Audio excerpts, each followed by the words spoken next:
ఆ రెండూ కూడా కాంగ్రెస్ ఖాతాలోకే. CM Revanth strong strategy. కరుడుగట్టిన కాంగ్రెస్ కుటుంబాలను రంగంలోకి పంపుతారా? ఖైరతాబాద్లో విజయారెడ్డిని దింపుతారా? స్టేషన్ ఘన్పూర్లో ఇందిరకు టికెట్ ఇస్తారా? దానం కడియంలను మంత్రివర్గంలోకి తీసుకుంటారా? కాంగ్రెస్ నుంచి విజయారెడ్డి, బీఆర్ఎస్ నుంచి మన్నె గోవర్ధన్ రెడ్డి. ఒకవేళ మన్నె గోవర్ధన్ రెడ్డికి ఇవ్వకపోతే బీఆర్ఎస్ కు వెంటనే రామ్ రామ్. కాంగ్రెస్ నుంచి ఇందిరా, బీఆర్ఎస్ నుంచి రాజయ్య. రాజయ్యకిస్తే దళిత బంధు వసూళ్లు ముందేసి ప్రచారం చేస్తారా? ఖైరతాబాద్ బాధ్యతలు దానంకు, నవీన్ యాదవ్కు, రోహిన్ రెడ్డికి అప్పగిస్తారు. స్టేషన్ ఘన్పూర్, కడియం, ఇతర ఎమ్మెల్యేలకు బాధ్యతలు. రోహిన్ రెడ్డి నాయకత్వంలో దానం, నవీన్ సహకారంతో ఖైరతాబాద్ గెలిచే అవకాశం. కడియం చాణక్యంతో స్టేషన్ ఘన్పూర్ సొంతం చేసుకోవడంలో విజయం. ఇప్పటికైనా కాంగ్రెస్ అడుగులు బీఆర్ఎస్ అంచనా వేయకపోతే కష్టమే. ఆ రెండు స్థానాలు కూడా చేజేతులా చేతికి అప్పగించడమే. ఇప్పట్నుంచి లోతైన పదునైన వ్యూహాలు లేకపోతే మొదటికే మోసమే. నాయకుల అభిప్రాయాలకు విలువనివ్వకపోతే మరోసారి మునుగుడు ఖాయమే. సూచనలిచ్చే వాళ్లను కాదని గొప్పలు చెప్పేవారి మాటలు వింటే మిగిలేవి ఓటములే. రాజకీయ పార్టీలకు ఎన్నికలు ఎప్పుడు తలనొప్పే, ఎప్పుడూ పరీక్షే. ఎన్నికలంటే చాలు రాజకీయ పార్టీలకు మోయలేనంత భారమే. కానీ పార్టీలు సాగాలంటే, పదవులు పొందాలంటే, పాలన సాగించాలంటే రాజకీయాలు తప్పవు. అందుకు ఎన్నికలంటే ఎంత కష్టమైనా సరే సై అనకపోతే ఆ పార్టీలకు తిప్పలే. తెలంగాణలో ఇటీవలే ఓ ఉప ఎన్నిక ఘట్టం ముగిసింది. ఫలితం తేలింది.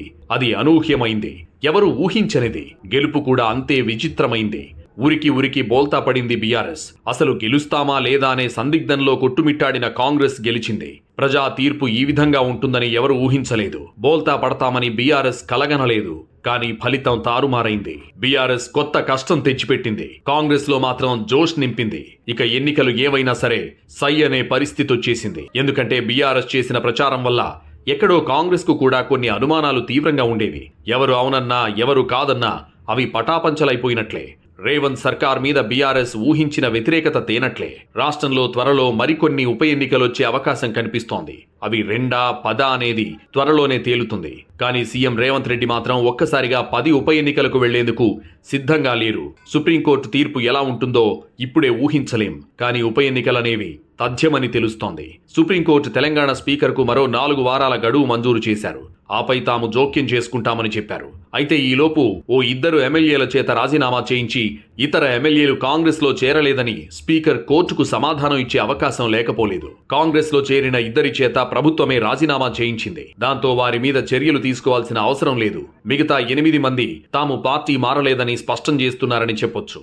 ఏది ఏమైనా 2 ఉప ఎన్నికలు మాత్రం ముందు తీసుకురావాలని రాష్ట్ర ప్రభుత్వం చూస్తోంది. మిగతా 8 మంది విషయంలో ఒకవేళ కాలయాపన జరిగే అవకాశం ఉంది. ఈలోగా కొత్త చీఫ్ జస్టిస్ వస్తే కేసు మళ్లీ మొదటికి రావచ్చు అనే సందేహాలు కూడా వినిపిస్తున్నాయి. అయితే ఖైరతాబాద్ ఎమ్మెల్యే దానం నాగేందర్ ఏకంగా రాజీనామా చేయకుండానే కాంగ్రెస్ తరపున సికింద్రాబాద్ ఎంపీగా పోటీ చేశారు. ఓడిపోయారు. ఇప్పుడు సమస్యల్లో చిక్కుకున్నారు. ఇక మరో ఎమ్మెల్యే స్టేషన్ ఘన్పూర్, కడియం శ్రీహరి. ఆయన చేత కూడా కాంగ్రెస్ రాజీనామా చేయించే అవకాశాలు లేకపోలేదు. దాంతో 2 ఉప ఎన్నికలు మాత్రం పక్కా అనే సంకేతాలు వెలువడుతున్నాయి. ముందు 2 ఉప ఎన్నికలకు వెళ్లి ప్రజా తీర్పును అంచనా వేసుకుని మిగతా ఎమ్మెల్యేల చేత రాజీనామా చేయించాలా వద్దా అనేది కూడా తేల్చుకునే అవకాశం ఉంది. ఈ 2 చేత రాజీనామా చేయించినా వారికి టికెట్లు ఇవ్వకుండా ఇతరులకు టికెట్లు ఇవ్వాలని అనుకుంటున్నారట.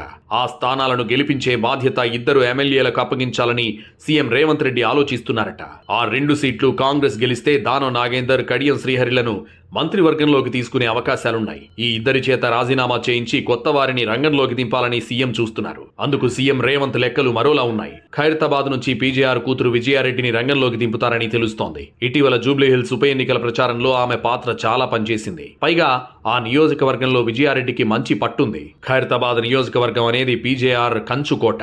ఆ కంచుకోటలో గెలుపు సాధించాలంటే విజయారెడ్డికి టికెట్ ఇస్తే గెలుపు నల్లేరు మీద నడకవుతుందని సీఎం నమ్మకం. పైగా దానం నాగేందర్ దగ్గరుండి గెలిపించే బాధ్యతలు తీసుకుంటారు. ఇక కడియం స్థానంలో ఇందిరకు టికెట్ ఇవ్వాలని అనుకుంటున్నారట. ఆమెకు టికెట్ ఇస్తే ఈసారి స్టేషన్ ఘన్పూర్ లో కాంగ్రెస్ విజయం ఖాయం. ఇప్పటికే ఆమె 3 సార్లు పోటీ చేసి ఓడిపోయిన సందర్భం ఉంది. ఈసారి పోటీ చేస్తే ఖచ్చితంగా సానుభూతి ఉంటుంది. ఈసారి గెలిపించాలని జనం కూడా అనుకుంటారు. ఆమె కూడా ఒక్క అవకాశం ఇవ్వండని అడిగేందుకు కూడా వీలవుతుంది. అంతేకాకుండా రాజకీయాల్లోనే కాదు గెలుపోటముల మీద పక్కా లెక్కలు, అంచనాలు వేయగల సమర్థుడు కడియం శ్రీహరి. జనం నాడిని పట్టుకోవడం ఆయన దిట్ట.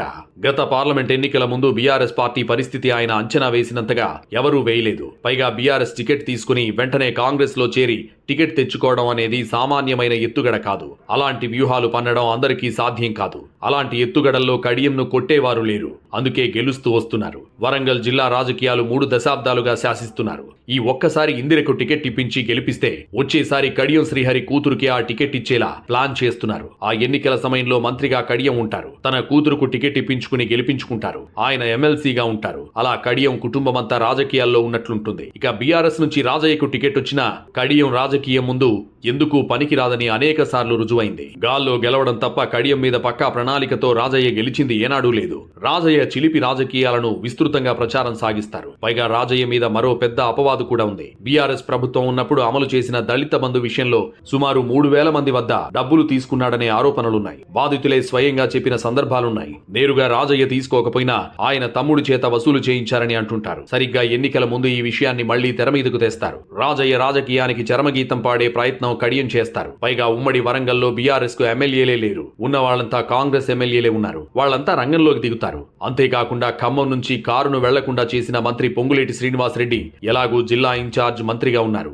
ఆయన అక్కడే మకాం వేశారంటే ఇక బీఆర్ఎస్ కు చుక్కలే అంటున్నారు. అలా స్టేషన్ ఘన్పూర్ లో కాంగ్రెస్ పాగా వేస్తుందని అంచనాలున్నాయి. ఇక ఖైరతాబాద్ లో బీఆర్ఎస్ నుంచి మన్నె గోవర్ధన్ రెడ్డికి టికెట్ ఇస్తారని అనుకుంటున్నారు. గతంలో కూడా బీఆర్ఎస్ ప్రతిసారి మన్నె గోవర్ధన్ రెడ్డికే టికెట్ అంటూ చెప్పడం ఆఖరు నిమిషంలో జల్లగొట్టడం జరిగింది. ఇప్పుడు కూడా ఇస్తారా ఇవ్వరా అన్నది మీమాంసగానే ఉంది. ఒకవేళ పొరపాటున బీఆర్ఎస్ పార్టీ మన్నె గోవర్ధన్ రెడ్డికి టికెట్ ఇవ్వకపోతే మాత్రం ఖైరతాబాద్ లో ఆ పార్టీకి చోటు కూడా ఉండదు. అంతటి నాయకుడు మరొకరు లేరు. ఒకవేళ ఇంకా ఎవరికైనా ఇవ్వాలని బీఆర్ఎస్ చూసినా మన్నె గోవర్ధన్ రెడ్డి ఈసారి ఎవరు చెప్పినా వినరు. బీఆర్ఎస్ లో కొనసాగరు. కాంగ్రెస్ లో చేరి ఆ పార్టీకి సహకరిస్తే ఖైరతాబాద్ కూడా కాంగ్రెస్ ఖాతాలోకి వెళ్తుంది. అటు విజయారెడ్డి ఇటు దానవ్ మన్నె కలిస్తే ఖైరతాబాద్ లో బీఆర్ఎస్ కు డిపాజిట్ కూడా రాదు. మన్నె గోవర్ధన్ రెడ్డికి టికెట్ ఇస్తే మాత్రమే బీఆర్ఎస్ అక్కడ మళ్లీ ఎంతో కొంత ప్రభావం చూపుతుందని అంటున్నారు. ఇప్పటికైనా సరే కాంగ్రెస్ పార్టీ అడుగులు రేవంత్ వ్యూహాలు అర్థం చేసుకోకుండా అతి విశ్వాసంతో బీఆర్ఎస్ వెళితే మాత్రం మరోసారి బొక్కబోర్లా పడ్డం ఖాయం. ఇప్పటి నుంచే పదునైన వ్యూహాలు అమలు చేయాలి. క్షేత్రస్థాయిలో నాయకులు ఉండాలి.